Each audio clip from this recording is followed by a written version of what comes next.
Hello friend, তোমরা সবাই কেমন আছো? আশা করি ভীষণ ভালো আছো, আর আমিও মোটামুটি ভালোই আছি। তো যাই হোক, বেশ অনেক দিন পর তোমাদের সাথে একটা ছোট্ট মিনি ব্লগ শেয়ার করছি আজকে। তেমনভাবে তো আর আগের মতো ব্লগ দিতে পারি না, কারণ আমার শরীরের অবস্থা কখন কেমন থাকে, ওই জন্য ভালোও লাগে না সত্যি কথা। আর তেমন কোনো সিরিয়াস অবস্থা না যে তোমাদেরকে জানাবো। একটু মাঝখানে ঠান্ডা লেগেছিল, জ্বর, এখন ঠিক আছে, তবে গলাটা একটু ব্যথা আছে, বাট জ্বরটার কিছুই নেই। তো যাই হোক, তোমরা তো জানো যে আমি কিছুদিন আগে ইউএসজি রিপোর্ট করেছিলাম। তো এই যে আমার ইউএসজি রিপোর্ট। এখন মানে আমরা দেখেছি, কিংবা এখানে একটা ডক্টরকে দেখিয়েছি, তিনি বলেছেন যে রিপোর্ট ভালো, ঠিক আছে, এই যে। কিন্তু আমি যে ডাক্তার দেখাচ্ছি, মনামি হাজরা, তিনি হচ্ছে কালকে বসবে। তো কালকে আমার রিপোর্টগুলো দেখাবো ওনাকে। উনি এখন দেখে কি বলে, একটু নার্ভাস লাগছে। বাট এখানে একটা ডাক্তারকে দেখিয়েছি, তিনি বলেছেন যে রিপোর্ট তোমার কোনো ভয়ের কিছু নেই, ভালো। এই হচ্ছে ব্যাপার। তো তোমাদেরকে একটু জানিয়ে দিলাম সেই জন্যে। আর কালকে এমনি ডাক্তার দেখাতে যাব। বাকি অনেক রিপোর্ট করা হয়েছে, ব্লাড টেস্ট, হ্যানা ত্যানা অনেক কিছু করা হয়েছে, সেগুলো সব কালকে ডাক্তারকে দেখাবো। তো চলো, সকালবেলা আজ তো জানো মহালয়া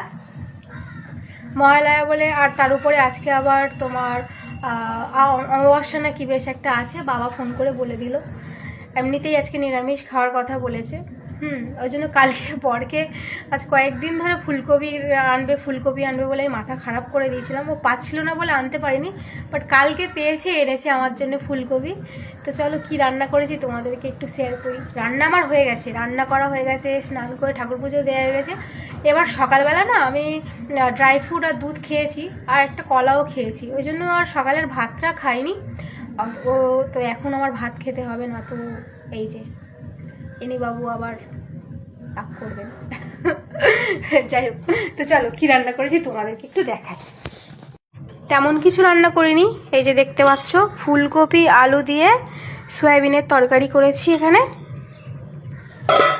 আর করেছি এই যে ভেন্ডি আলু ভাজা, আর এইখানে দেখো চাটনি, আমের চাটনি করেছি। এই হচ্ছে আমার মেনু। আর এটা তো ভাত, দেখতেই পাচ্ছ। এই রান্না আজকে করেছি। এবার চলো একটুখানি খেয়ে নিই, না তো আবার গন্ডগোল হয়ে যাবে। বাড়ির সামনে সবজি ব্যাপারী এসছে, লজ্জা পেয়ে গেছে। এটা যেন যেতে হয় না, এই বাড়ির সামনে থেকেই সব সবজি পেয়ে যাই। দেখো, ও টাটকা টাটকা সবজি। চলো নেওয়া যাক। ওই তুরুল নিয়েছি, একটু ঝুল দেয় না,